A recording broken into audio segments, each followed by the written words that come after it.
والنور يهدي الحائرين ضياؤه. Tapi kita sambil menunggu, akan saya review ulang tentang apa yang sudah kita terima dalam beberapa jam yang lalu. Jadi saya kira Bapak Ibu guru semuanya telah mendapatkan informasi tentang apa yang kita diskusikan tentang bagaimana mendesain sebuah pendidikan jarak jauh.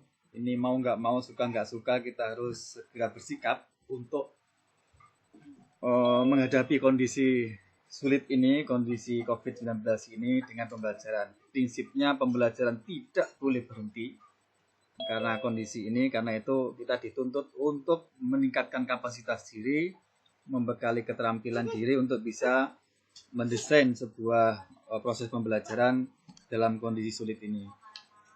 Sebagai laporan juga Pak Gus Hasan Kabibi, tadi saya hampir 2 jam mendiskusikan tentang bagaimana memahami situasi ini, kemudian menurunkan menjadi analisis konteks dan mendesain beberapa prinsip bagaimana cara mendesain sebuah pembelajaran jarak jauh.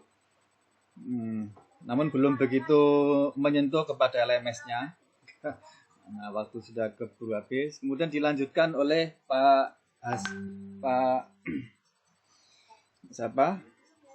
Amin Hasan. Pak Amin Hasan tadi fokus kepada bagaimana menyederhanakan kurikulum. Misalnya KIKD yang begitu banyak kemudian bisa dipilih esensi, bahkan sampai diturunkan menjadi pembelajaran yang berbasis tematik untuk menghemat waktu biar bisa didekati dengan berbagai mata pelajaran. Ya, kemudian sampai diturunkan menjadi beberapa contoh merumuskan perencanaan pembelajarannya, jadi RPP-nya, karena bagaimanapun Bapak Ibu guru ini untuk pelaporan dan sebagainya, laporan kinerja itu tetap membutuhkan berupa RPP yang biasa ditanyakan oleh para pengawas dan sebagainya. Nah, tapi semuanya itu mesti harus terekam di dalam LMS yang terserah nanti dipilih apa LMS yang digunakan, tapi saya kira nanti narasumber berikutnya ini akan memberikan banyak tawaran kira-kira LMS apa yang bisa digunakan. Nah,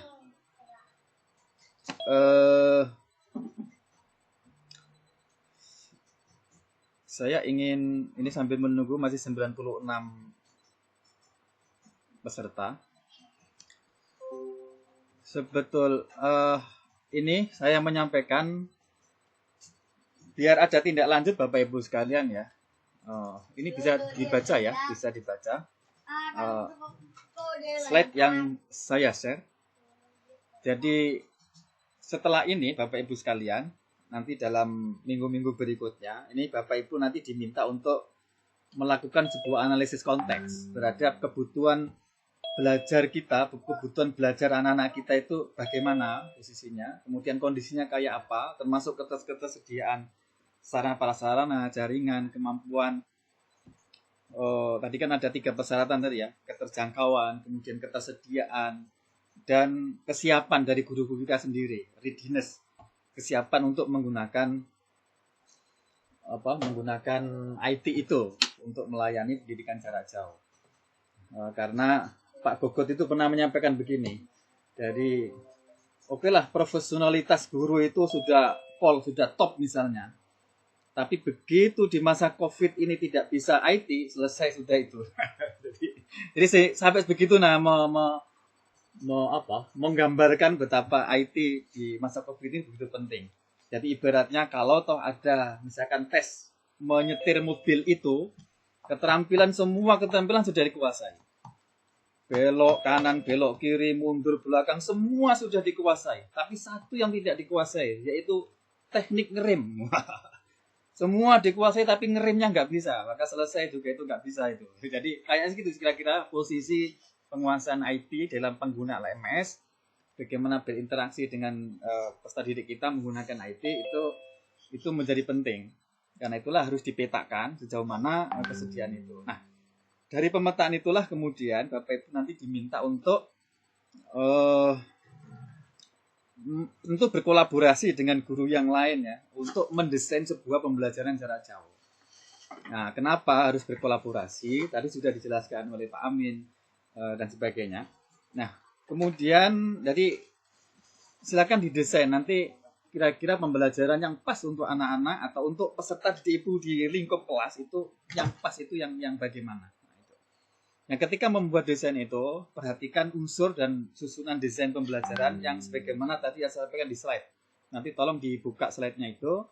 Di situ saya buatkan unsur-unsur sebuah desain pembelajaran yang di situ runtutannya kayak apa. Nah, itu nanti mohon diisi. Seperti itu untuk cara membuat sebuah desain. Kemudian buatlah sebuah desain pembelajaran jarak jauh dan hasilnya didiskusikan dengan teman sejawat atau guru lain. Jadi setelah Bapak Ibu secara individual nanti membuat, kemudian cobalah berbagi dengan teman yang lain, guru yang lain untuk bisa mendapatkan review, mendapatkan umpan balik, kemudian diperbaiki. Nah, hasil perbaikan inilah nanti mungkin Bapak Ibu itu bisa dipakai, sudah bisa siap untuk diimplementasikan, bisa dijadikan semacam prototip, jadi menjadi model yang bisa diikuti oleh yang lain. Kira-kira begitu Bapak Ibu sekalian. Nah, hasilnya nanti kawan-kawan ini semoga bisa kita selenggarakan lagi forum seperti ini untuk bisa mencarikan solusi bila ada masalah di dalam implementasi di lapangan. Begitu kira-kira Pak Samsul, nggih? Oke. Kira-kira begitu Bapak Ibu ya. Ini tugasnya, rencana tindak lanjut, praktek. Ini ada di slide saya, sudah saya bagi. Nanti Bapak Ibu bisa menerima, bisa dipelajari lagi. Dalam hal misalnya ada masalah yang perlu pengayaan atau perlu pemahaman lebih lanjut, Bapak Ibu bisa menghubungi di grup MTS dan MTS Nanyar, Manten Nanyar, MAM dan seterusnya. Saya yakin semuanya punya grup itu. Kenapa didiskusikan di grup? Karena dengan diskusi di grup itu nanti pengetahuan itu bisa saling ditukar. Jadi manajemen knowledge-nya itu, manajemen penyebaran ilmu itu bisa saling bertukar gitu. Itu pentingnya grup didiskusikan di grup. Nah, insya Allah ke depan saya juga siap membantu untuk kalau ingin berdiskusi dengan saya dan sebagainya. Oke, baik. Itu yang dari saya. Kemudian sebetulnya Pak Amin tadi itu juga kayaknya ada tugas juga. Artinya biar betul-betul apa yang kita lakukan ini punya nah ini dibuat oleh Pak Amin, mungkin bisa kita tindak lanjuti. Jadi membuat identifikasi KD dan identifikasi materi esensial masing-masing guru pada mata pelajaran yang diampu. Nah, kemudian membuat jadwal mingguan. Kenapa jadwal mingguan ini kemudian menjadi penting? Karena biar jangan sampai menumpuk gitu loh. Menumpuk misalnya tugas dari guru A, guru B, kemudian menumpuk. Bahkan pertemuan Zoom bisa sampai tiga kali dalam sehari dan sebagainya. Itu kan berarti penjadwalannya bermasalah. Jadi biar tidak terjadi penumpukan, kemudian tidak membebani kepada siswa dan sebagainya, ini maka perlu ada penjadwalan yang ya, kemudian membuat RPP yang sederhana tadi, yang hanya mencakup 3 hal pokok tadi itu. Tentu RPP yang di situ ada unsur PJJ-nya. Nah, unsur PJJ-nya ini selalu ditandai dengan ada sinkronus, ada asinkronus, itu kalau blended misalnya. Nah, tadi untuk konsepnya tadi bisa diperdalam lagi di slide saya, kira-kira begitu. Ini juga ada di PowerPoint yang dibuat oleh Bapak Amin. Nanti Bapak Ibu bisa membaca itu. Saya berharap nanti Bapak Kepala tentu dengan para wakil kepala, entah nggak tahu nanti apakah perlu ada tim dan sebagainya, apakah menggunakan organ yang ada di madrasah itu atau dibuat tim tersendiri, monggo, itu kebijakan nanti. Sebagaimana tadi disampaikan, memang untuk menyelenggarakan ini kayaknya memang perlu adanya sebuah tim yang memantau terus pergerakan kondisi guru dan siswanya ini, sehingga perlu ada tim khusus atau organ lah. Nah, itu kira-kira Bapak Ibu sekalian sekaligus sebagai laporan kepada Bapak narasumber berikutnya. Ini yang hadir sudah 111. Bagaimana? Saya minta persetujuan Pak Kepala, Pak Samsul, Pak Sultan. Kita tinggal saja atau kita tunggu? Mungkin bisa dimulai nanti kuaternya Mas Hasan, ada acara itu. Oke, baik. Dimulai saja. Ini jam 13.29 menit. Untuk itu saya silakan Bapak, kalau saya menyebutnya ini Bapak Kiai Haji Hasan Habibie MSI. Kenapa Kiai Haji? Karena beliau ini Ketua Umum Matan. Waduh, Matan ini sebuah organisasi di bawah Di bawah Jamiah apa Gus? Ahli Thariqah Al-Mu'tabarah An-Nahdiyah. Ahli Thariqah Al-Mu'tabarah An-Nahdiyah. Luar biasa. Saya melaporkan Gus di Unusia itu ada Matan Gus, cabang Jakarta. Jadi aktifnya malah digerakkan di Unusia yang menggerakkan. Beliau ini Kiai Haji Hasan Habibie MSI. MSI itu Master Segala Ilmu.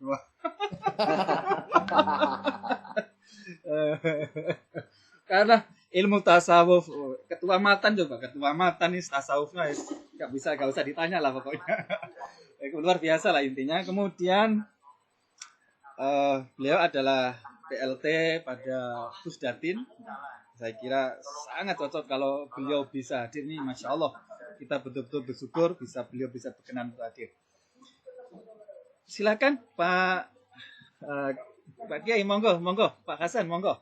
Saya silakan waktu dipuas-puaskan. monggo silakan langsung.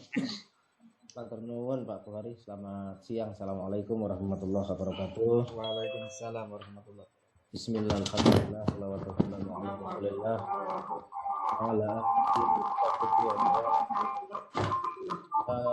Mungkin Mas Iit bisa di ini dulu ya, di mute dulu ya, yang lain ya. Biar kayak. Oke. Baik, syukur alhamdulillah saya bisa hadir dari hormat para guru, para asatid di daerah semua. Ya mohon izin saya kalau ke Denanyar itu hampir jarang sekali bersua dengan Bapak Ibu semua karena biasanya yang lama terus kemudian paling ziarah, silaturahim ya sudah, terus habis itu balik lagi Jakarta gitu ya. Jadi pangapunten ingkang kathah kalau belum bisa selama ini akan komunikasi secara langsung dengan Bapak Ibu sekalian. Kemarin Iit sama Pak Bukhari cerita kalau memang akan membuat acara virtual ini untuk guru-guru di lingkungan Denanyar, entah itu di MTS, entah itu di Alia, sebagai sebuah sarana persiapan, karena kita nggak ngerti kondisi ini sampai kapan gitu ya. Kita nggak ngerti kondisi ini sampai kapan. Cuman yang saya cek memang beberapa sekolah di pesantren di Jawa Timur itu kan sudah masuk dan ada beberapa yang sudah melaksanakan proses belajar mengajar, tapi ada juga beberapa yang belum masuk. Kalau di Jakarta sebagian besar memang belum masuk semua itu sekolah-sekolah, sehingga proses skenario pembelajaran masih dilakukan secara online. Tadi secara sekilas sudah dikenalkan, nama saya Muhammad Hasan Habibie, saya menantunya ya Hafid almarhum, kakak iparnya Iit gitu ya. Sehari-hari saya di Kementerian Pendidikan dan Kebudayaan sebagai Kepala Pusat Data dan Teknologi Informasi. Jadi benar tadi kalau katanya Pak Bukhari emang MSc-nya itu master segala ilmu lah, pokoknya poin lah gitu kan. Mulai dari teknologi, mulai dari ilmu pendidikan. Cuman kalau urusan matan tasawuf itu ya agak ngeri-ngeri sedap karena itu saya sama-sama jadi PLT bukan karena pejabat tapi karena memang apa sih istilahnya kalau durhatu gitu pejabat langsung tunjuk gitu ya kalau PLT-nya di matan itu. Jadi memang tidak ada yang lain gitu.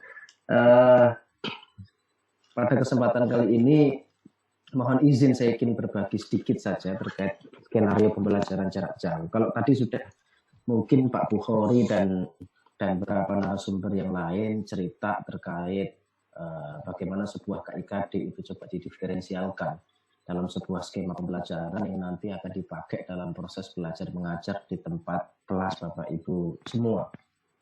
Satu hal begini, saya mohon izin screen share ya Mas. Satu hal begini dulu, saya mau tentu untuk lengkapi apa yang sudah dilakukan oleh Pak Bukhari tadi dengan narasumber yang lain di Kementerian Pendidikan itu sudah mengembangkan sebuah portal yang disebut dengan Guru Berbagi. Guru Berbagi ini ceritanya itu sebuah portal yang isinya keroyokan dari hasilnya para guru semua. Ini sebelum saya masuk ke slide nanti. Jadi ini bisa diakses di guruberbagi.kemdikbud.go.id. Jadi Bapak Ibu semua, nanti yang pengen nyari RPP, misalnya gitu ya, misalnya yang belum sempat bikin atau masih belanja masalah atau kemudian masih akan coba mikir-mikir nanti kayak apa, di sini sudah ada puluhan ribu RPP yang bisa diakses. Ini kami kembangkan di Kemdikbud, diprakarsai oleh Direktorat Jenderal Guru dan Tenaga Kependidikan. Jadi aplikasi bagi ini isinya banyak sekali konten-konten. Misalnya contoh, ada banyak sekali RPP yang sudah dibuat untuk per masing-masing jenjang, untuk kemudian silahkan bisa dimaksimalkan. Saya tidak akan cerita satu-satu karena jumlahnya ribuan gitu ya. Ini saya kasih contoh aja misalnya. RPP tentang membuat poster COVID untuk edukasi masyarakat. Itu sudah di-download 9.596 kali.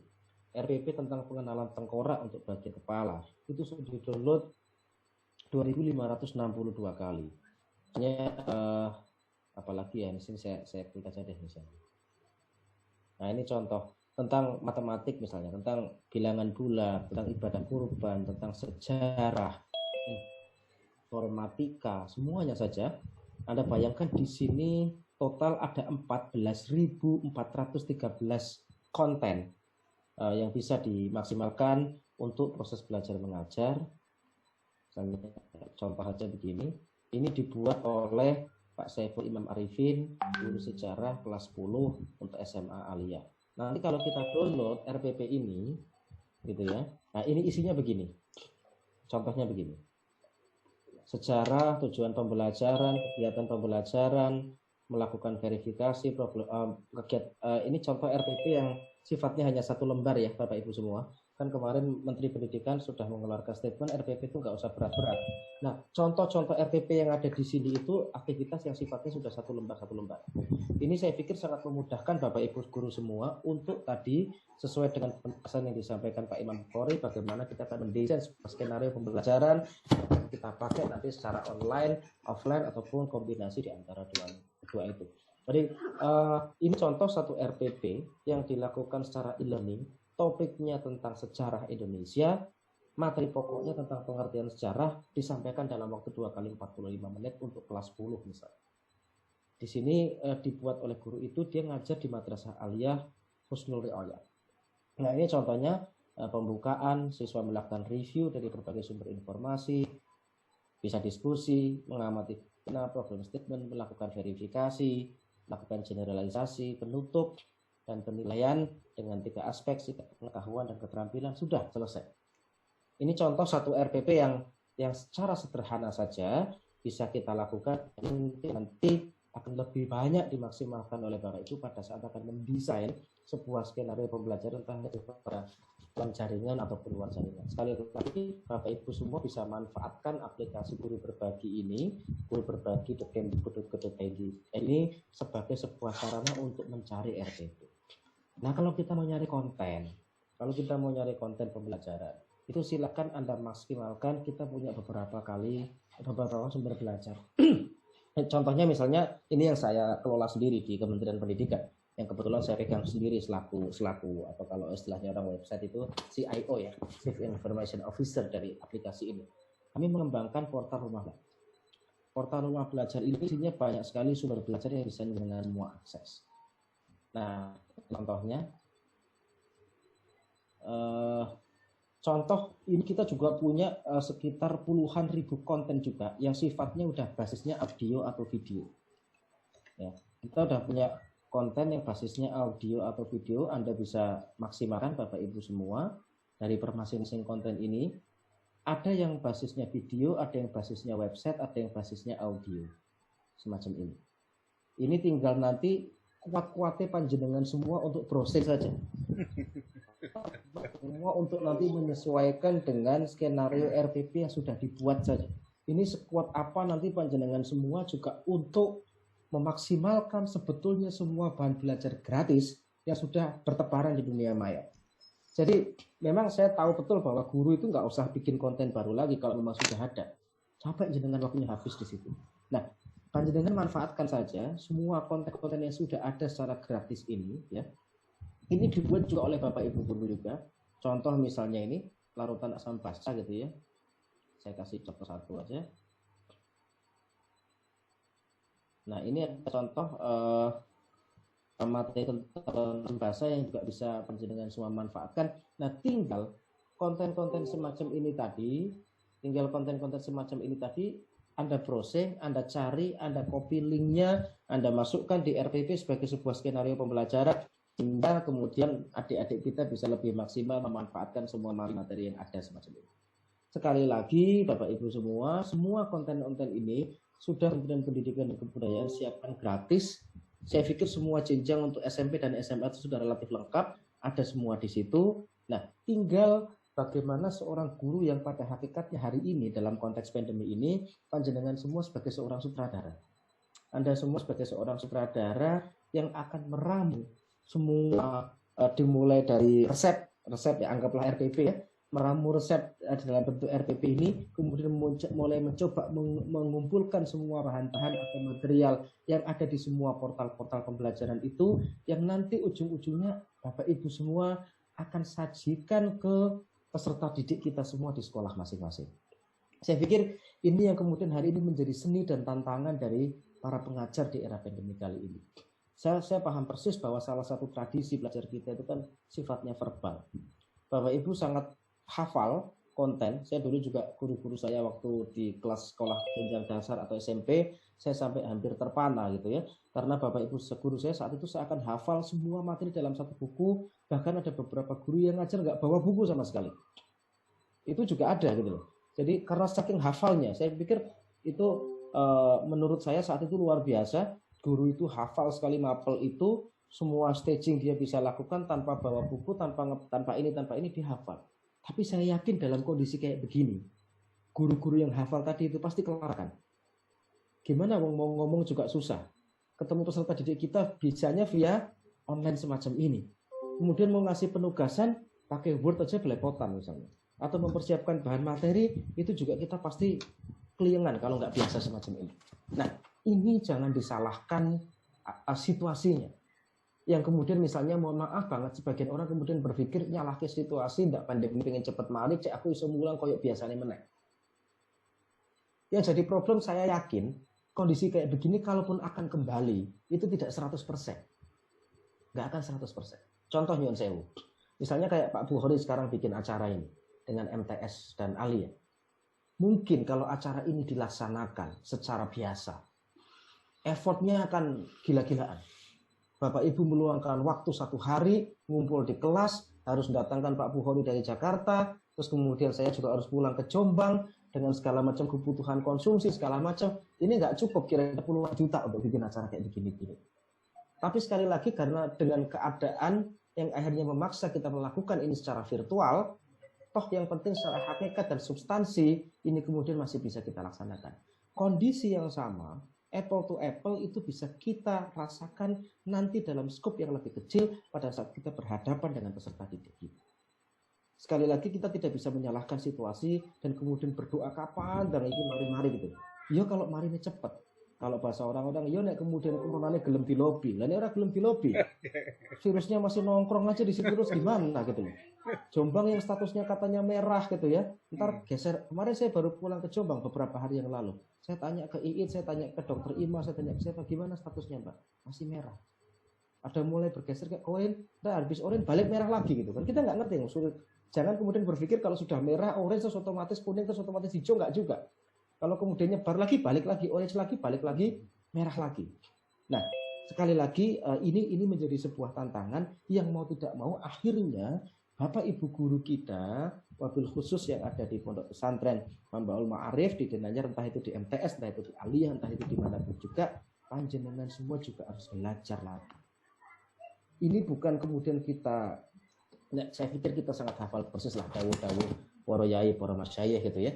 Jadi bagaimana kemudian kita harus mendidik anak sesuai dengan zamannya, karena nanti kita tidak akan hidup satu zaman dengan mereka. Ngomongnya gampang, bilanglah pas praktek mesti setengah mati. Zaman anak-anak, zaman sekarang saja ini, nyun saya besar, kita sudah terbiasa dengan Zoom, kita saja sudah belepotan untuk beradaptasi. Bagaimana kita bisa menerka zamannya anak-anak kita nanti besar dengan semua perkembangan teknologi yang nanti ada, dunia digital yang sudah berkembang, dan para bapak ibu guru diminta untuk kemudian juga sekali lagi beradaptasi. Ini sekali lagi fase yang juga tidak mudah buat kita para pendidik, para guru, para asatid. Karena memang apa ya istilahnya ya, ya memang situasi zamannya memang kondisinya lagi semacam ini. Tapi saya hakul yakin bahwa keluarga besar di Mambaul Ma'arif ini sakit untuk kemudian mencoba melampaui situasi yang sulit kayak begini ini dengan memanfaatkan semua resources yang ada. Jadi saya mengapresiasi betul Nyun Sewu Pak Guru yang mohon maaf justru inisiatifnya biasanya dari kami, tapi panjenengan yang lebih duluan untuk kemudian memulai semua ini. Insya Allah nanti kita bisa support backup semaksimal mungkin apa yang bisa kemudian kita lakukan.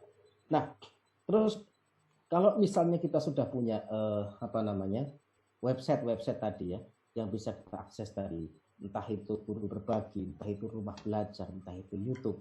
Terus apa yang harus kita lakukan? Atau Anda sudah mulai menyusun KIKD misalnya, sudah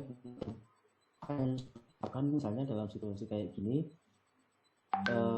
saya akan kembali ke slide sebentar. Nah, ini sebetulnya kemudian diminta oleh semua saja, pembelajaran jarak jauh ini mau tidak mau harus kita lakukan. Saya pikir beberapa kiai-kiai, beberapa masyayikh juga paham persis situasi yang semacam ini, sehingga secara langsung maupun secara tidak langsung beliau sudah memberikan arahan untuk mengikuti protokol pemerintah. Ekonomi masih bisa dicari, pendidikan masih bisa disiasati, tapi yang namanya keselamatan itu harga mati. Nek ono apa-apa kadung kelangan, ya sudah, mungkin menyesali itu di bilang hari. Oleh karenanya saya pikir ini menjadi sesuatu yang kita harus pahami betul, sehingga proses belajar mengajar ini mau tidak mau kita siasati sambil menunggu nanti situasi normal kembali sebagaimana sedia kala.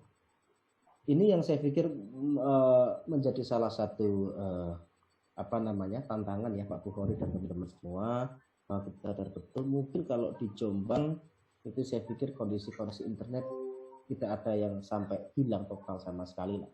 Yang kemudian terjadi buat kita adalah persoalan relasi guru, murid, orang tua untuk bisa kemudian secara integral mengoptimalkan pembelajaran berbasis daring atau belajar dari rumah.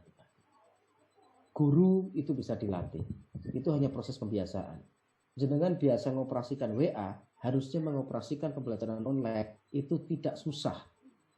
Karena aplikasi yang baik itu bukan aplikasi yang sulit atau jelimet, tapi aplikasi yang baik adalah aplikasi panjenengan semua bisa kuasai yang ada dalam genggaman tangan. Itu yang mungkin pada kesempatan pagi hari atau dari pagi tadi sampai nanti sore misalnya kalau ibu semua berkumpul untuk mencoba menimbulkan gap terkait penguasaan skill pada saat menyusun sebuah desain instruksional pembelajaran untuk kemudian kita bisa maksimalkan dalam era pandemi.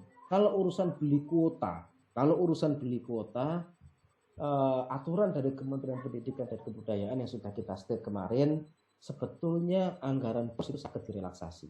Jadi kalau Bapak Ibu misalnya ngajarnya dari rumah, murid-muridnya sebagian dari rumah, itu boleh buat diberikan pulsa kepada Bapak Ibu guru atau murid-muridnya. Itu boleh. Jadi saya pikir ini yang kemudian menjadi kata kunci, salah satu kata kunci bahwa guru-guru banyak yang teriak gimana saya beli kuota. Boleh Pak Kepala Sekolah untuk kemudian anggaran BOS itu diberikan kuota kepada Bapak Ibu gurunya atau membantu ke peserta didiknya. Yang jadi masalah adalah setelah kemudian diberikan kuota terus biar pelanggung. Bagaimana akan dioptimalkan?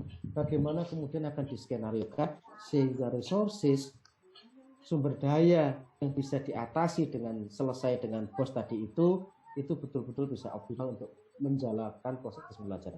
Nah ini saya kasih sedikit statistik Pak Bukhari dan teman-teman semua. Semoga menjadi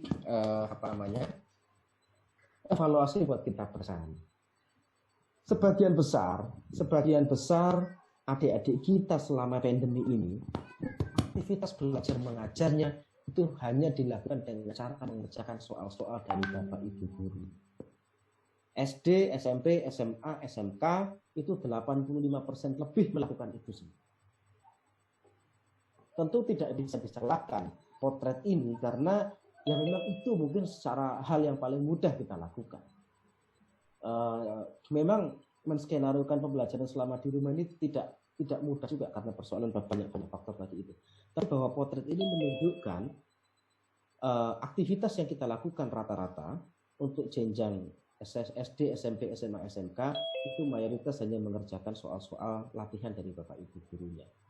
Anak-anak sebagian SD belajar dari TV, sebagian belajar dari buku teks, sebagian belajar menggunakan sumber digital, dan sebagian interaktif bersama guru. Interaktif itu dalam artinya bisa menggunakan WA atau bisa menggunakan yang lain. Tapi prosesnya itu sedikit sekali. Paling gede tetap hanya mengerjakan soal. Ini yang saya harap Pak Bukhori, kemudian kepada semua kepala sekolah yang hari ini hadir, untuk sedikit banyak kita tipiskan persentase ini, wabil khusus di sekolah Mambaul Ma'arif dan lain. Artinya harus ada tetap ikhtiar untuk melakukan interaksi, harus ada ikhtiar anak untuk kemudian melakukan akses atau komunikasi atau interaksi. Karena itu saya pikir salah satu hakikat persoalan pembelajaran itu kan ada interaksi itu tadi gitu ya. Tetap harus ada konten yang nanti di provide atau kita siapkan atau kita carikan buat peserta didik kita untuk mereka pahamkan secara substansi, kira-kira gitu. Dan sekian aktivitas-aktivitas yang lain. Nah ini yang rata-rata menjadi hambatan. Ini menjadi hambatan. Ini saya pikir juga kejadian di hampir semua kota besar sama lah. Di Jakarta, di Jombang saya pikir sama. Surabaya juga sama. Problem anak belajar dari rumah itu, Pak Bukhori, kemudian kepala sekolah semua, nyuwun ngapunten sangat, itu hari ini bukan karena infrastruktur sekali lagi. Daerah non 3T, Jombang itu kan bukan non 3T. Saya angkat dengan presentasi yang sama. Itu hanya 38,6%. Problemnya karena persoalan infrastruktur. Yang paling tinggi itu karena faktor kesulitan memahami pelajaran. Kemudian yang kedua karena faktor kurang bisa konsentrasi. Yang ketiga karena faktor tidak bisa tanya ke gurunya. Yang selanjutnya adalah faktor rasa bosan yang menghampiri peserta didik. Artinya kalau kita lihat persentase ini, gitu ya, di daerah non 3T lah saya anggap itu. Kalau kita lihat persentase ini, infrastruktur tidak lagi menjadi satu-satunya obstacle hasil potret yang kita lihat di lapangan terhadap hambatan siswa belajar dari. Jadi kalau ada kemudian kilas lagi bahwa oh ini infrastruktur, silahkan cek apa di daerah itu ada sinyalnya atau tidak. Kemudian silahkan dicek apakah handphone orang tuanya ada kuotanya atau tidak. Jangan-jangan kuotanya lebih banyak buat nonton YouTube dan film Korea daripada kemudian untuk mengakses pembelajaran misalnya. Karena kalau saya lihat potret yang kami lakukan ini, ternyata faktor terbesarnya adalah persoalan kesulitan memahami pelajaran, kemudian tidak ada kurang konsentrasi, nggak bisa tanya ke gurunya, dan rasa bosan yang menghampiri. Nah, faktor-faktor ini mungkin Pak Bukhori dan teman-teman semua yang coba kita siasati dengan cara membangun skenario pembelajaran sehingga waktu adik-adik kita selama di rumah atau mungkin aktivitas di tempat-tempat mereka secara lebih kecil lagi bisa dimaksimalkan. Karena rata-rata orang belajar selama proses pandemi ini sebagian besar ya itu hanya berkisar 1-4 jam saja di rumah. 3-4 jam itu agak mendingan. Di atas 4 jam itu sedikit sekali orang belajar di rumah. Ini kuncinya apa? Tentu sekali lagi kuncinya adalah skenario pembelajaran yang disiapkan oleh kita. Oke, nah ini yang nanti harusnya bisa dilakukan, tapi saya pikir ini normatif saja. Saya lompat sekarang ke sini. Dalam proses pendidikan jarak jauh, yang paling penting itu salah satunya adalah sumber belajar, Pak. Ini nggak bisa kita pungkiri karena kita nggak ketemu orang. Selama ini budaya kita terus terang saja sumber belajar itu ya manusianya, ya gurunya, ya kiainya yang hari itu hadir di dalam kelas. Kalau misalnya hari ini gurunya, kiainya tidak hadir di dalam kelas, anggaplah pembelajaran itu libur. Kan gitu. Paling gampang, ini saya membayangkan ya, kalau biasanya guru itu libur, dia ninggalin tugas, kemudian ada guru piket, kemudian dia duduk di situ, dikumpulin sampai selesai. Nah masalahnya, ini anak-anak di rumah, anggaplah situasinya setengah libur berkepanjangan. Akhirnya kita lakukan sama dengan pada saat kemarin melakukan proses pada saat kita nggak masuk di kelas itu. Hanya ngasih tugas nanti dikumpulkan, hanya ngasih tugas kemudian dikumpulkan, dan begitu terus proses yang terjadi. Dan itu berbulan. Kenapa kemudian itu terjadi? Sekali lagi, karena faktor mungkin kesulitan kita untuk mengeksplorasi setiap sudut skenario pembelajaran sehingga bisa diterjemahkan di rumahnya masing-masing. Sekali lagi saya pikir kunci yang paling utama adalah di situ. Nah, untuk mengatasi itu semua, sumber belajar itu sesuatu yang hari ini mandatori untuk bisa dilakukan dalam proses skenario pembelajaran yang relevan. Dan sebetulnya hari ini yang namanya sumber belajar itu terbuka di mana-mana. Gratis di mana-mana. Jenengan tiap hari nonton YouTube, jenengan tiap hari nonton sosial media selama di rumah, jenengan tiap hari nonton TV.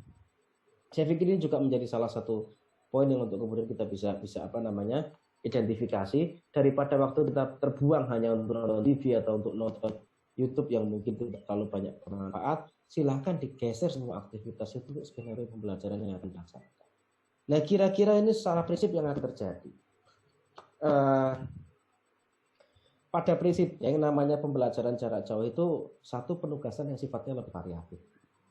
Kalau masalah bermakna itu ya pengalaman belajar yang bermakna. Tapi saya pikir yang poin yang nomor 2 ini yang menarik.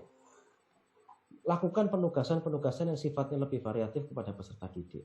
Jangan semuanya penugasan sifatnya kognitif ditulis di atas paper, terus kemudian dikumpulkan sesuai textbook semata. Adik-adik kita tuh mumpung di rumah. Mereka interaksi dengan keluarga, mereka interaksi dengan tetangga, mereka main-main. Hal-hal yang sifatnya sangat alamiah itu kemudian coba di-embed dalam penugasan-penugasan sehingga itu hasilnya lebih variatif. Dan tentu setelah itu ada feedback kepada muridnya, kepada gurunya. Jangan sekali lagi saya berharap tidak kejadian anak hanya kemudian dikasih tugas pulang dinilai nilai Anda 70 harus itu sudah. Artinya harus ada feedback yang kualitatif yang kemudian diobrolkan dengan anak, yang kemudian diceritakan kepada orang tuanya mungkin, dan itu kembali lagi secara siklus berputar. Sehingga interaksi dan komunikasi itu tetap terjalin secara positif antara guru, orang tua, dan murid atau santri dalam hal ini.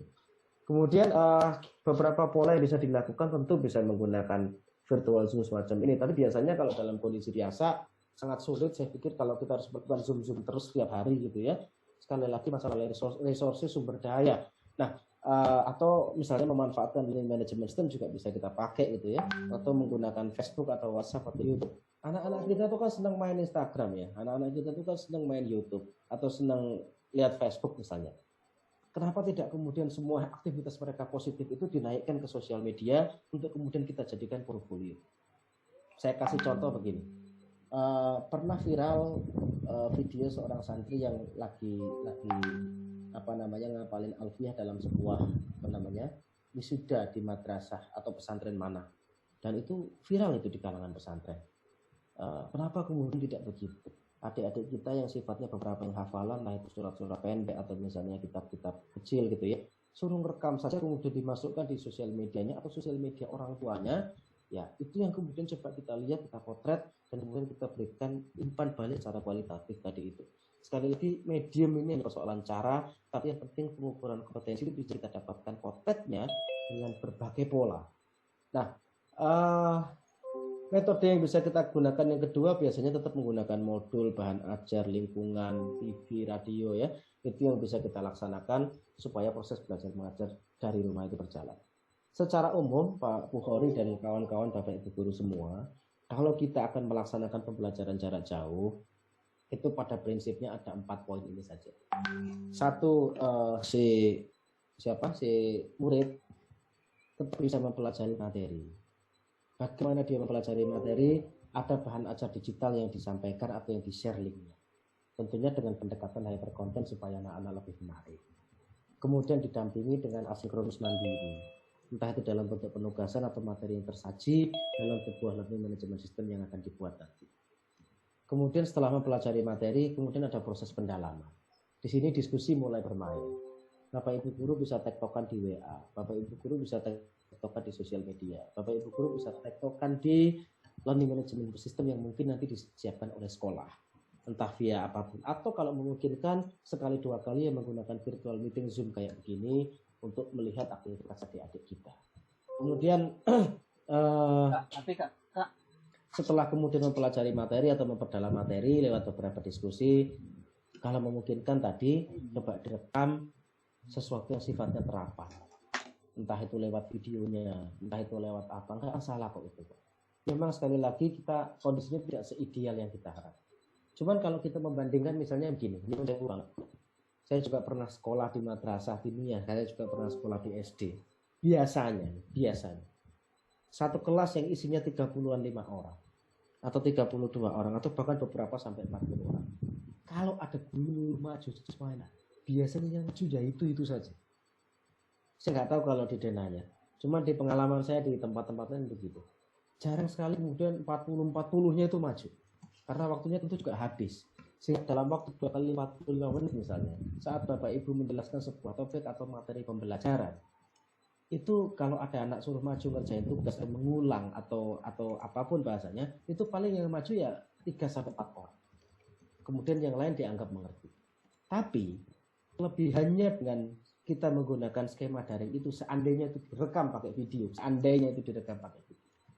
semua anak 40-40-nya itu kita bisa ngerti bahwa dia hafal atau tidak. Seluruhnya 40-40-nya itu kita bisa ngerti bahwa gitu ya, materi yang disampaikan itu cukup dipahami atau tidak. Nah kira-kira begitu. Ini karena basis teknologi, basis yang namanya sosial media itu adalah personalisasi.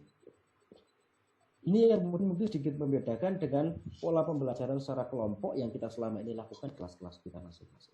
Teknologi memungkinkan personalisasi itu terjadi.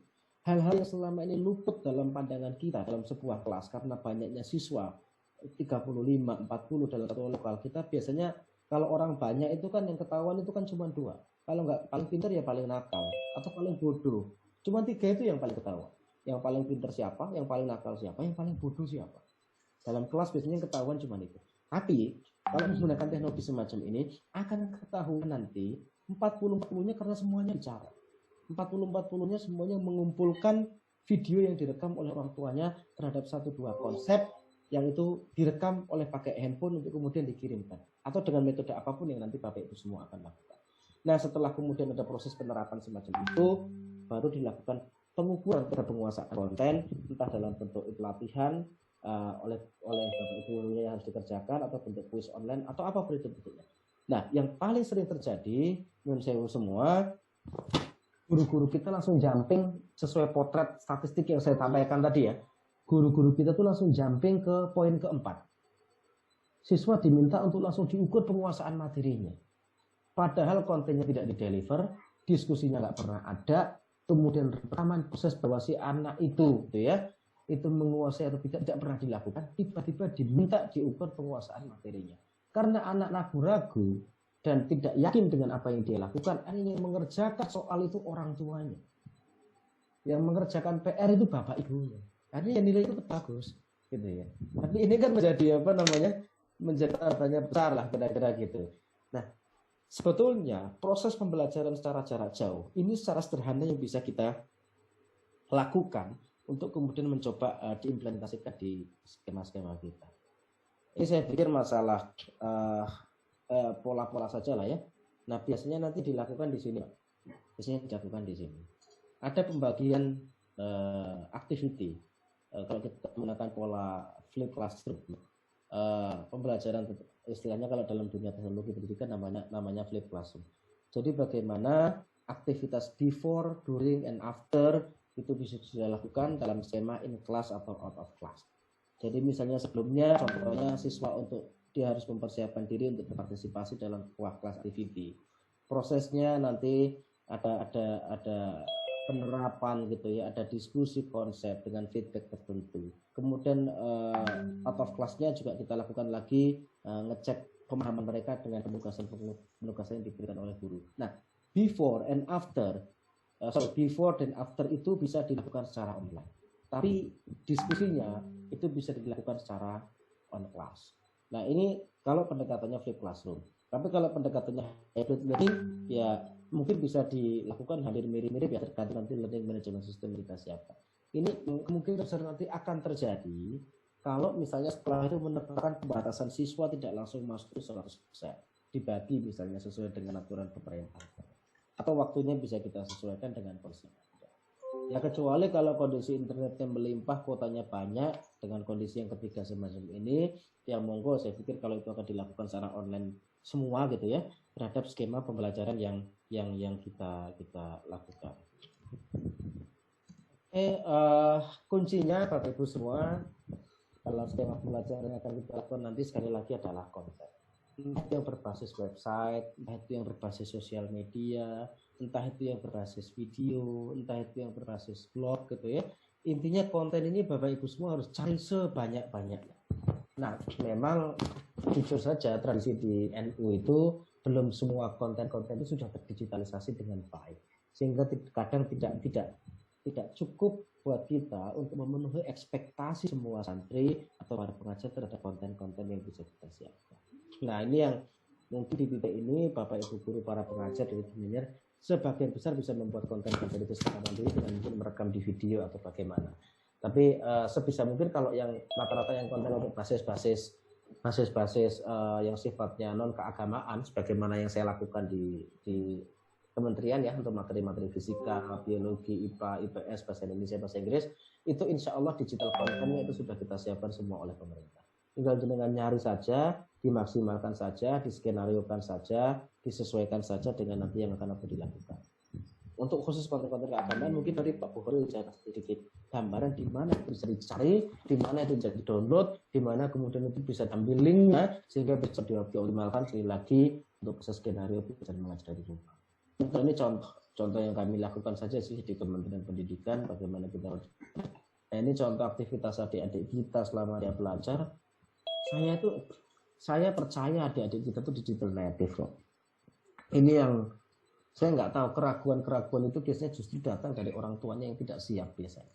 Kalau Anda nggak percaya silahkan dicek mawon. Pak Kepala Sekolah misalnya Pak Sul misalnya.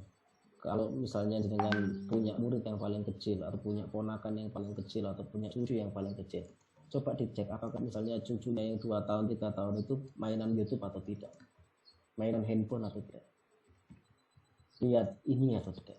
Kalau mereka semua melakukan itu semua, sebetulnya mereka native. Kita saja yang terlalu worry soal itu. Artinya kita yang nggak siap transformasi dengan para digital native itu karena kita sebetulnya masih dalam dunia migrasi yang belum mau pindah ke sana 100%. Memang yang berakhir belajar itu kita pada akhirnya, bukan mereka. Mereka anak-anak kita itu yang 3 tahun itu sampai pegangin YouTube ya biasanya nonton. Entah nonton Habib Syekh, nonton Gus Baha, entah nonton film kartun, entah nonton apa. Maknya juga sama. Kalau nggak nonton film Korea, kalau nggak nonton sinetron, kalau nggak nonton apa. Bapaknya juga sama. Kalau nggak nonton bola, nonton film India. Singkat kata singkat cerita sebetulnya kita sedang hari ini itu dalam habit native yang sama dalam penggunaan. Cuman memang belum terbiasa bagaimana mentransfer itu dalam sebuah skema pembelajaran yang baik. Itu sekali lagi ini tidak ideal. Jadi mohon tidak dihadapkan skema pembelajaran ini dengan pembelajaran secara formal. Tentu sangat berbeda situasinya saat adik-adik kita memang benar ngaji masjid. Tentu sangat berbeda situasinya saat kemudian Bapak Ibu guru langsung mulang di hadapan para santrinya. Tentu situasinya sangat berbeda dengan misalnya ada istighosah misalnya atau ada maulid yang diikuti ini. Karena memang ada hal-hal yang sifatnya psikomotorik dan afektif yang agak kesulitan kalau kita bentuk menggunakan pendekatan teknologi semata gitu ya. Tapi sekali lagi ini in case. Ini adalah darurat gitu ya. Ini darurat posisinya.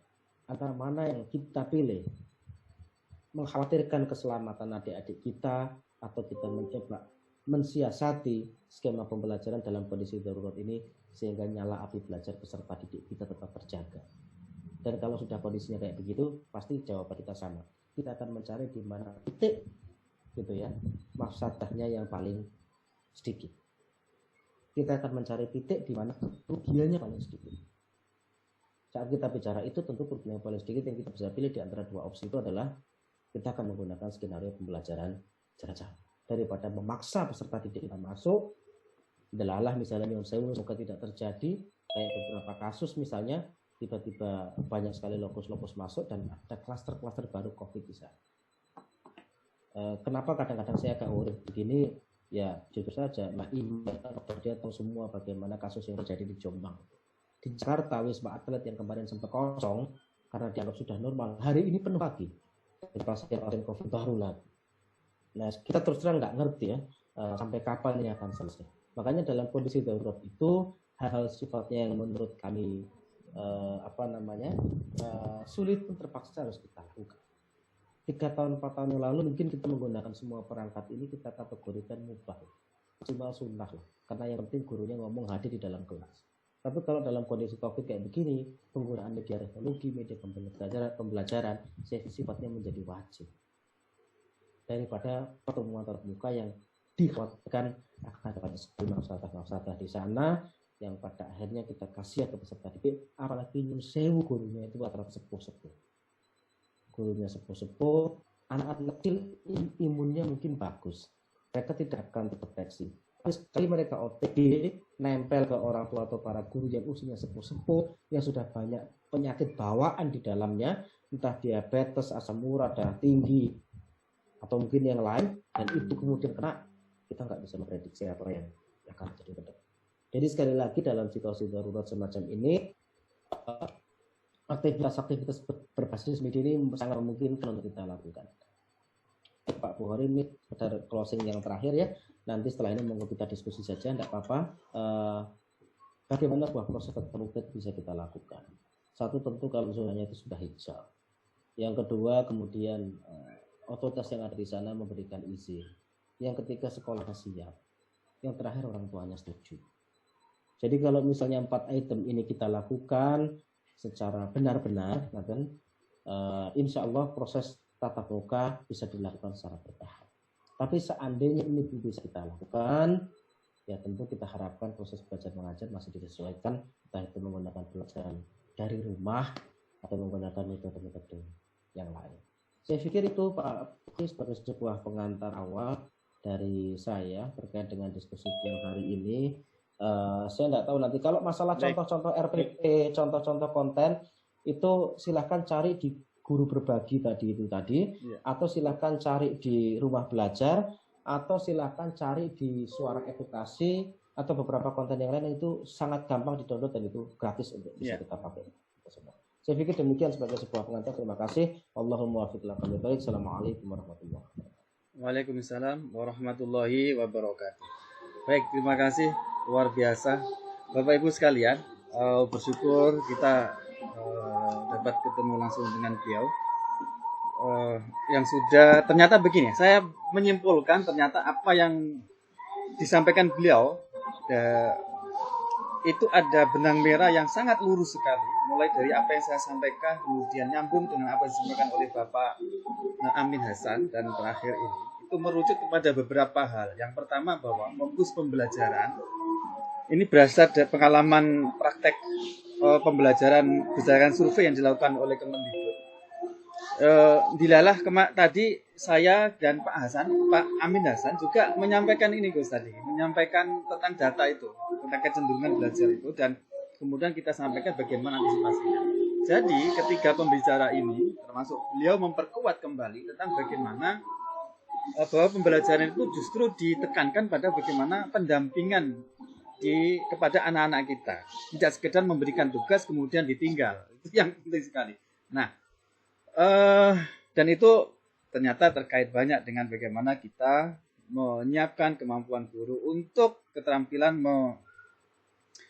menggunakan IT dan seterusnya. Saya ingin Bapak Ibu untuk mengeksplor lagi siapa yang ingin bertanya agar ini bisa dimanfaatkan lebih efektif. Karena mumpung kita bertemu langsung dengan Kepala Pusdatin ini, sementara pertanyaan yang masuk itu ada, misalkan ada kesulitan mencari konten mampel agama. Nah, ini kira gimana?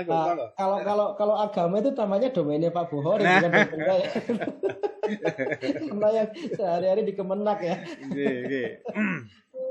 Tapi memang ngeten Pak Bukhari. Saya pernah sampaikan saat itu ke Direktur KKSK ya Pak. Ya, Pak Umar maupun teman-teman yang lain sebelumnya, bahwa saat itu ya sekitar 10 tahun yang lalu saya ngomong ini juga ke beberapa kawan-kawan di Pendis. Mohon ada fokus kawan-kawan di Kemenak untuk melakukan digitalisasi konten. Karena kondisi semacam ini kan tidak kita inginkan, tapi harus terjadi. Kira-kira kan gitu. Nah, ini yang kemudian membuat betul bahwa saya setuju dengan tadi pertanyaan dari bagaimana mencari mapel agama. Kalau jenengan cek konsewu di internet konten-konten keagamaan kita, itu isinya kayak wong Wahabi nih. Betul, laras gitu. Nah, itu tugas kita untuk melakukan digitalisasi konten. Saya dulu pernah berdiskusi dengan Gus Rozin saat itu beliau di RMI dan di Kajen ya. Gus, pripun sih caranya kemudian digitalisasi konten ini mulai bisa digalakkan di kawan-kawan di internal pesantren supaya kita tidak kehilangan jejak gitu loh. Karena memang sekali lagi ini tradisi kita yang masih verbal sekali lah kira-kira kan sehingga belum melakukan knowledge management untuk aset-aset penguasaan yang kita harapkan. Untung sekarang sudah banyak sekali live ngaji streaming yang bisa kita dapatkan ya. Tapi kan live ngaji streaming itu kan kemudian tidak 100% bisa mengcompile apa yang ada di mapel-mapel yang diajarkan di sekolah itu tadi. Karena sifatnya tematik gitu ya. Nah, ini mungkin saya tidak tahu, saya sih bersedia Pak Imam Bukhari, seandainya teman-teman Kemenak nanti dalam tanda petik ya, untuk kemudian memasrahkan, tolong saya dibantu urusan digitalisasinya. Saya kan nggak ngerti urusan substansinya, tapi proses digitalisasinya saya insya Allah bisa lakukan. Ada di Musatin. Jadi nanti kita lakukan join itu. Tapi saya nggak ngerti kalau dalam posisi sekarang, apakah e-learning madrasah yang sudah dikembangkan ke banyak sekali madrasah dan skenario online itu konten di situ sudah memungkinkan untuk bisa diambil semua. Kalau tidak, kalau memungkinkan diambil saja dari e-learning madrasah itu PowerPoint, konten-konten, video-video dikumpulkan jadi satu kemudian kita sebar lagi. Itu cara yang paling cepat dalam situasi sekarang kira-kira nggak perlu. Tapi seandainya tidak ada ya berarti kita harus create baru benar persoalan konten.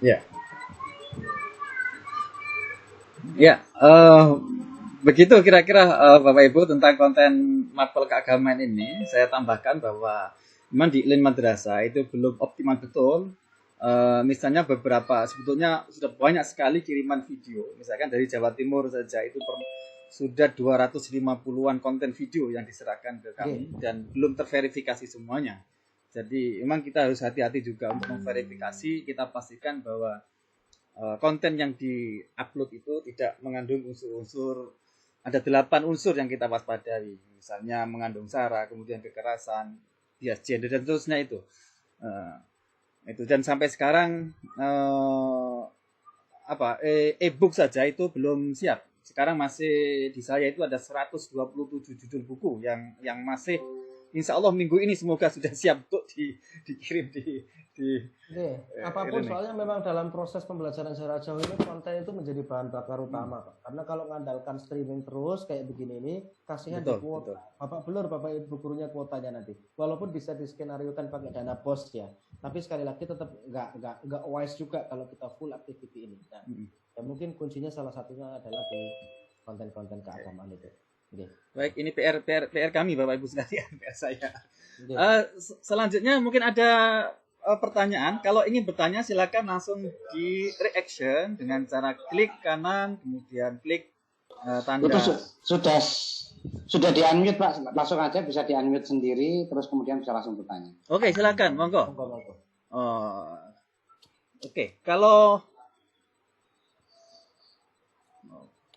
Kalau belum ada, begini, Pak Kiai, kita ini juga terkadang menghadapi mental block ya dari guru-guru yang merasa sudah, waduh, kayak kan sudah tua ini, suruh megang mouse saja, ini gimana? Iya, matur nuwun. Jadi gini, terkait dengan apa yang harus dilakukan di sekolah. Bentar, saya sempat kalau nggak salah bagikan satu presentasi. Sedap. Jadi buat Bapak Ibu guru sepuh-sepuh, ini memang mau tidak mau sekolah itu dalam hal ini kepala sekolah itu harus membentuk yang paling gampang ya Pak ya. Itu jenengan membentuk yang namanya pusat sumber belajar atau learning resource center Pak. Ini cara yang paling memungkinkan dan paling bisa kita laksanakan dan sedikit bisa membantu para Bapak Ibu guru yang memang sebetulnya sulit untuk bermigrasi ke dunia digital. Saya nggak nyalahin karena memang situasinya totally different. Memang ini beda zaman betul. Anak-anak muda yang harus lebih tampil, kemudian coba didampingi secara teknis Bapak Ibu guru tadi itu untuk melakukan aktivitas pembelajaran secara online. Nggak bisa kemudian dilepas gitu saja. Nanti nggak jadi. Jadi saya nggak tahu ada berapa madrasah yang hari ini hadir ya Pak Bukhari di sini. Tapi per masing-masing kepala sekolah saya pikir harus membentuk semacam learning resource center. Anak-anak muda yang melek IT, yang welcome betul pada proses learning sosial maksimalkan. Nah, sisanya silahkan diselesaikan secara adat oleh kepala sekolah itu. Jadi sudah dikasih beban berat ya tolong diperhatikan lah. Kira-kira begitu mawar. Gampangnya begitu saja. Sehingga kemudian tugas yang seharusnya menjadi beban masing-masing individu oleh Bapak Ibu guru yang tadi sudah karena faktor usia, karena faktor keterampilan skill, karena faktor apa memang ada sulit untuk ini di take over oleh anak-anak muda ya diperhatikan aja dari sisi apa namanya resources ya atau effort yang kemudian mereka miliki.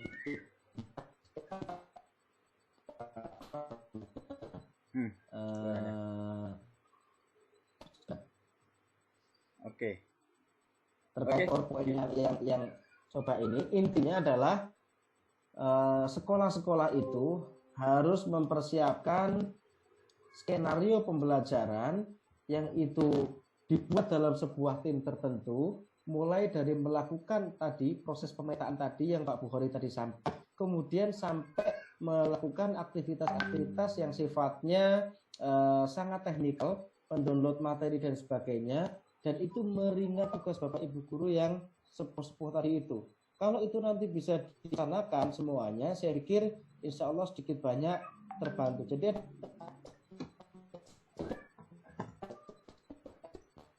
para Bapak Ibu guru semua dalam proses pembelajaran jarak jauh ini. Itu mungkin Pak yang bisa sedikit saya sampaikan. Oke, baik.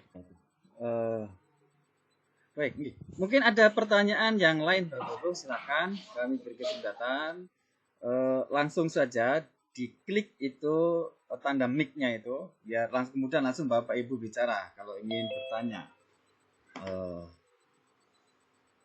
Nah, ini ada komentar dari Pak Aman. Pak Aman ini mata pelajaran apa, Pak Aman? Mana Pak Aman? Halo, Pak Aman. Ini kata Pak Aman, belum lagi masalah materi esensial yang menjadi pedoman dalam pembuatan perangkat pembelajaran. Cocok itu Pak, dibentuk tim khusus. Wah, ini setuju sekali dengan ada tim khusus. Kira-kira apa maksudnya Pak Aman ini? Mungkin bisa diperjelas dengan apa lesan Pak Aman gimana? Di mana Pak Aman ini? Saya melihat Pak Imam, ada pertanyaan dari Pak Hizbullah MTS N4 Jombang, diklat pembuatan video pembelajaran. Kalau mau nanti bisa kami fasilitasi Pak.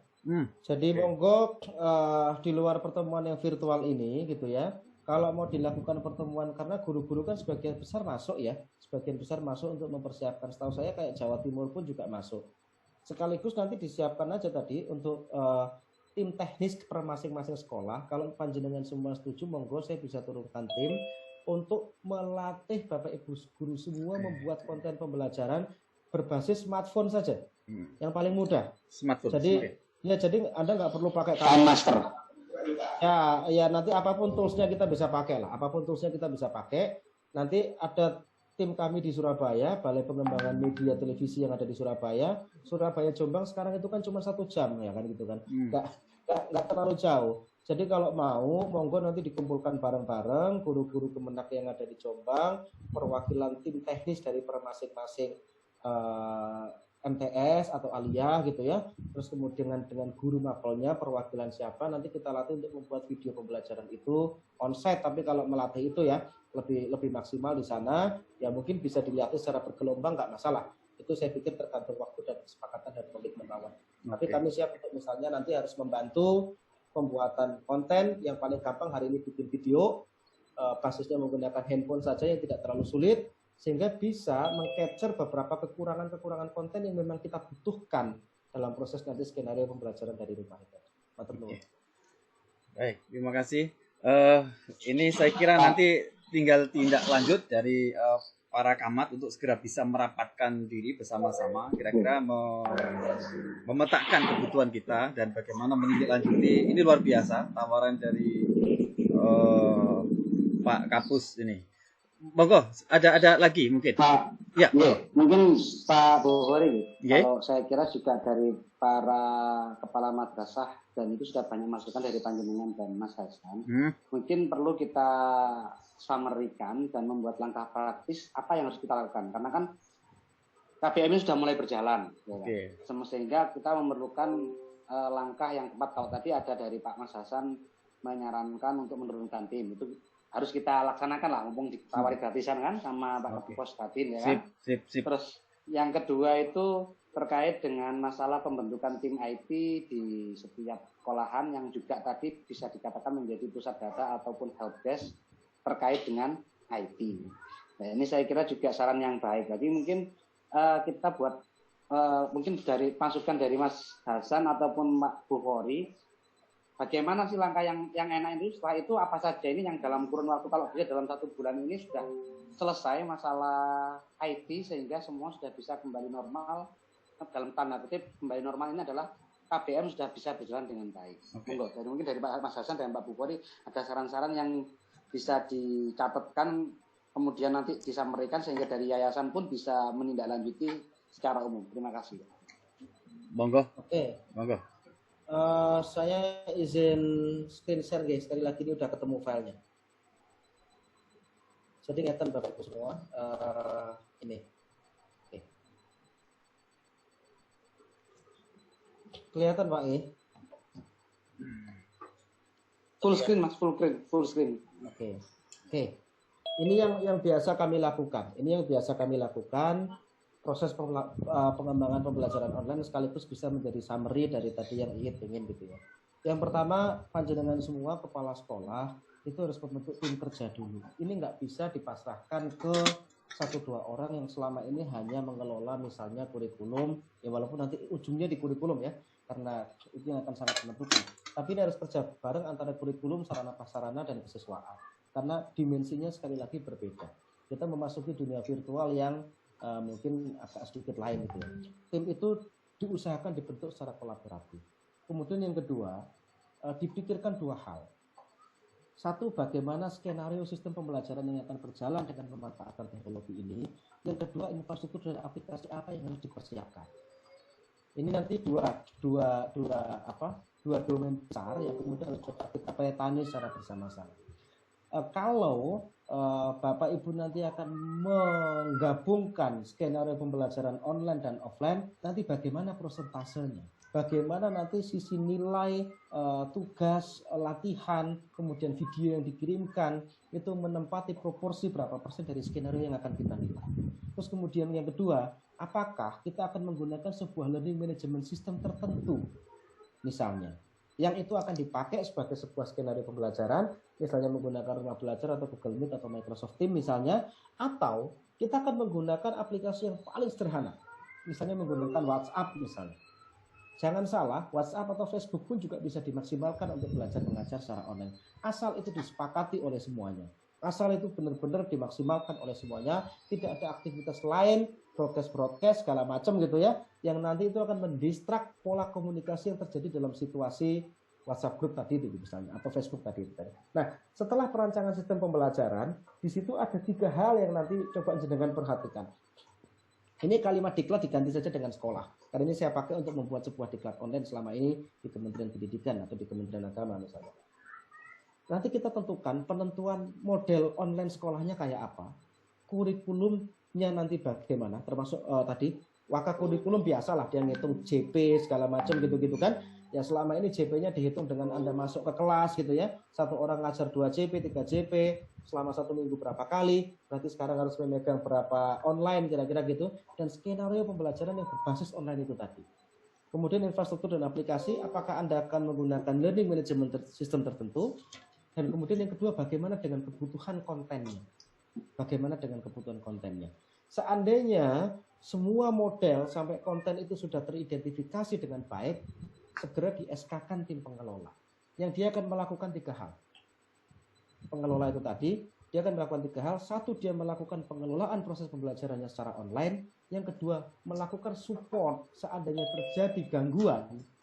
Misal nih, yang saya namanya gangguan itu kan kadang-kadang lupa password, kadang-kadang teknisnya nggak masuk, kadang-kadang kemudian misalnya aplikasinya broken, kadang-kadang misalnya kontennya nggak bisa di-download. Pokoknya hal-hal yang sifatnya gangguan tadi itu diupayakan harus ada 1-2 orang yang memang spesifik ngurus itu.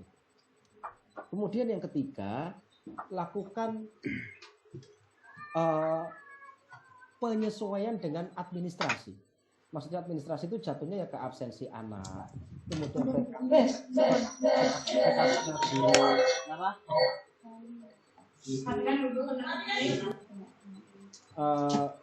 larinya ke kebutuhan-kebutuhan administrasi sekolah yang selama ini kita pakai lah ya. Jadi 3 hal setelah tim ini dibentuk, dia memiliki 3 fungsi utama. Pengelolaan pembelajaran selama tim ini bagaimana kemudian menangani gangguan dalam proses yang sudah terjadi, yang ketiga bagaimana penyesuaiannya dengan sisi administrasi. Nah setelah itu silakan dilakukan, diuji coba, monggo dicarikan feedback. Kalau kemudian ini clear, kemudian ini bisa berhasil, ya kita implementasikan. Saya pikir satu skema ini cukup merangkum ya Pak Imam dan Iit gitu ya, terhadap sebuah skenario pembelajaran online yang nanti akan coba kita lakukan. Sekali lagi, jangan dihadapkan online dengan offline ini ideal atau tidak ideal. Pasti kondisinya tidak ideal. Tapi ini daruri, sekali lagi. Ini daruri.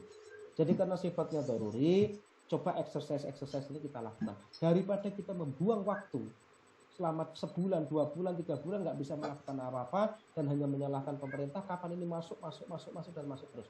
Saya khawatirnya sekali kemudian misalnya pemerintah membolehkan masuk brol gitu ya, tiba-tiba jadi klaster baru di pesantren itu atau di sekolah itu, pertanggungjawaban publik kita akan lebih sulit untuk menjelaskan ke masyarakat karena kita sudah warning di awal sebelumnya. Jadi pilihannya adalah daripada kita menunggu waktu 2-3 bulan ke depan, mending kita siapkan sebuah skema pembelajaran dalam masa darurat ini, dimulai dengan membentuk tim kerja, menskenariokan sistem pembelajaran, mempersiapkan konten dan infrastruktur, kemudian setelah peta itu selesai, kita bikin tim kecil untuk mengelola, kemudian memberikan support terhadap proses yang akan berjalan, dan penyesuaian dari sisi administrasi. Setelah itu ya, nanti proses berjalan kita uji coba dan kita isi. Saya pikir itu, demikian matur nuwun. Oke, baik, terima kasih. Saya juga akan ke sana. Saya sangat setuju dengan apa yang disampaikan oleh Pak Kiai Habibie tadi. Betul, itu juga nyambung dengan apa yang tadi di awal sudah saya sampaikan terkait itu juga. Jadi maaf ya ini. Oke, siap. Jadi ini mungkin langkah pertama tadi itu. Ini segera menurut saya usul pada Pak Kamat semuanya. Ini segera dieksekusi, dilakukan, di SK-kan dan seterusnya. Tapi saya tambahkan bahwa jangan lupa kita itu adalah kerja rombongan. Rombongan artinya bahwa kita itu punya yayasan, kemudian ada madrasah lain, bagi yang swasta, ada MAM, ada MTSM, ada MI. Nah, kalau saya lembaga-lembaga lain ini mesti harus juga diajak untuk berkolaborasi. Jangan sampai MAN dan MTSM ini kemudian melesat melaju sendiri tanpa mengajak kepada lembaga-lembaga lain. Tentu untuk mengkoordinasikan itu semuanya, itu yayasan, saya kira pihak yayasan itu bisa mengkondisikan. Artinya harus ada supporting manajemen juga dari yang tertinggi, karena ini kondisi darurat. Jadi saya kira semuanya harus bergerak sama dan itu saling berkolaborasi. Itu tambahan saya. Kira-kira gambarnya seperti ini. Jadi untuk melakukan ini semuanya, itu kita tidak bisa kerja sendirian, harus bersinergi semua aspek. Semua unsur di dalam yayasan, ada guru, kemudian lembaga-lembaga, kemudian apalagi di sini ada keunikan di Denanyar, yaitu ada asrama.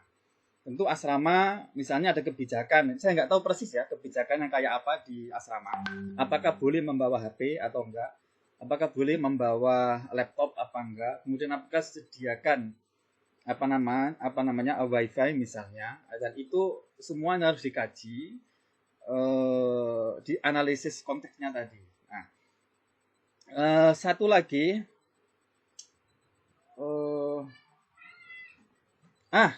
gini, Bapak Ibu sekalian, tadi di cat-cat itu ada yang masih ragu untuk bergerak. Saya bilang begini, pokoknya Bapak Ibu lakukan saja, jangan pernah menunggu panduan, tuntunan, apalagi juknis dari pemerintah. Kita maklumi, kita tahu bahwa pemerintah semuanya gagap menghadapi suasana ini. Karena Bapak Ibu hanya menunggu dan menunggu, waduh belum ada juknis dari atas, ini nggak bergerak. Lakukan saja dengan berbagai inovasinya itu. Untuk berani melakukan ini, silakan dicek di KMA 184 tahun 2019. Di situ ada kewenangan madrasah, kewenangan kepala, bahkan sampai kewenangan guru dalam membuat inovasi-inovasi dalam pembelajaran. Yang sampai misalnya kegiatan yang di asrama itu bisa diakui sebagai jam pembelajaran dan seterusnya. Kesempatan ini bisa Bapak Ibu pergunakan untuk mengembangkan pembelajaran yang e-learning ini. Jadi lakukan saja, jangan sampai kita hanya menunggu, ini belum ada petunjuk dan sebagainya. Lakukan saja. Nanti kalau salah, insya Allah nanti Gusti Allah Subhanahu Wa Taala akan mengutus hambanya untuk mengingatkan kesalahan kita. Yang penting adalah kita tidak melakukan kesalahan itu 2 kali. Maksudnya begini, saya khawatir Bapak Ibu dalam kondisi yang darurat seperti ini hanya menunggu dan menunggu, perintah kemudian tidak berbuat apa-apa. Ini yang saya khawatirkan. Sehingga perlu keberanian untuk melakukan terobosan-terobosan, keberanian untuk melakukan inovasi-inovasi ya dalam kondisi yang tidak normal. Sesuatu kondisi yang tidak normal harus juga ditangani dengan keberanian tidak normal juga. Ya gitu maksud saya. Jadi itu kira-kira tambahan dari saya. Saya sangat setuju. Jadi langkah pertama tadi, tim tadi itu segera dibentuk, kemudian segera mengidentifikasi kebutuhan pembelajarannya dan kondisi yang ada. Sebagaimana dijelaskan oleh Pak Kiai tadi lah. Monggo, itu masukan tambahan dari saya. Kalau تلقى من الغيب